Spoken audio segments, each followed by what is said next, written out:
Hey guys, Josh Hankin here, creator of the Ultimate Sandbag program. You're hearing this voiceover right now because we had a little issue with our microphones when we were filming this instructional video. However, we thought the content was so good that we still wanted to go through the demonstration of the principles that we showed via this video.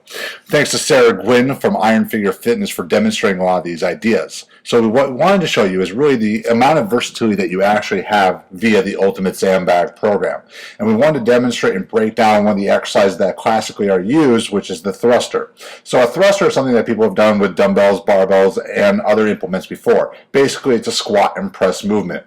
So you're going to see here Sarah's going to clean the weight up onto her fists, which is very important so you have in proper alignment. She's going to proceed to squat all the way down and using that squat to press the weight overhead. So basically the thruster is a full body exercise. And the kind of cool thing with the Ultimate Sandbag is the faster you go, the more unstable the implement, so that you can get challenged not by just the weight of the implement, but the speed in which you move too, because that will change stability. Now we have many different options when we're doing that. We can also change our body position. So we can go into more of a staggered stance when we do the movement. So you can actually clean from the bilateral stance, like Sarah did, clean from the stagger stance, drop down, and you have almost a unilateral movement as you're doing the thruster exercise. So again, we're changing body stability, and again, if you increase the speed of movement, you're going to change the instability of the bag as well.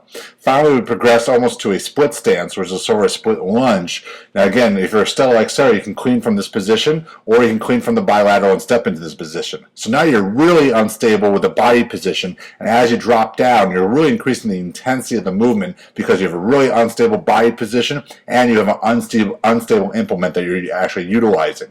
So when you start using these different variations, you have more options. Now you can also change how you hold the bag. So what we can do is that you can actually roll up one end of the bag and grab one parallel handle to create a more single handle type of feel to the movement.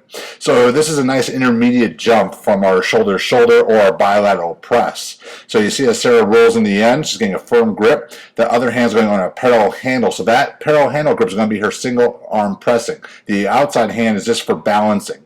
So now when she goes through the same progressions, she's going to have a little different stimulus because she has almost what feels like an asymmetrical load onto the body. So this is actually a lot more intense because now you have an unstable implement and you have an uneven load on the body. So as she moves into the staggered stance now, again, she's adding complexity of movement, which is adding a lot of intensity to the exercise. So when she does this, if she wants to play with speed or load, she has other variables along with the instability of her body as well. And what she's showing here is depending upon which leg is forward, it can influence how hard the bag feels. So when she has the weight in the left hand and the right foot forward, that's easier because she has a cross balance. So then what we can eventually move to is into the shoulder-to-shoulder motions. Now when we do that, we're going to change the type of bag we use because we're going to want a more compact bag. It's a little easier to control because we're working a lot more in the frontal plane. And that's going to change the stability upon her body as well.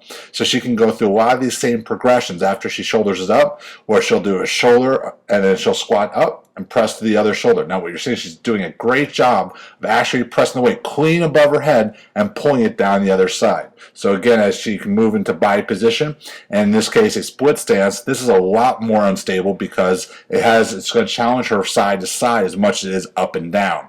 And this is one of those exercises that's really kind of hard to tell via video how difficult it is until you actually try it in person. Now what we could do too is we could start looking into actually changing the plane in which she's moving as well. So we could obviously go back to those bilateral positions and pressing, but to demonstrate here, she's going to step out to the lateral position, so lateral lunge with the bag on the shoulder. And what she's going to do is fully come down, drive up, and bring the bag up and over to the other side. So now basically this is a thruster again, but we're just changing the plane of motion emphasis to more of a frontal plane type of lift. Once you start understanding these components, you really understand how you can use the same weight and challenge so many different fitness levels or fitness goals depending upon the individual that you're working with. So these gives you so many more options, and you're going to want to check out more at our website, ultimatesandbagtraining.com, for all these great videos and tips so you can learn more.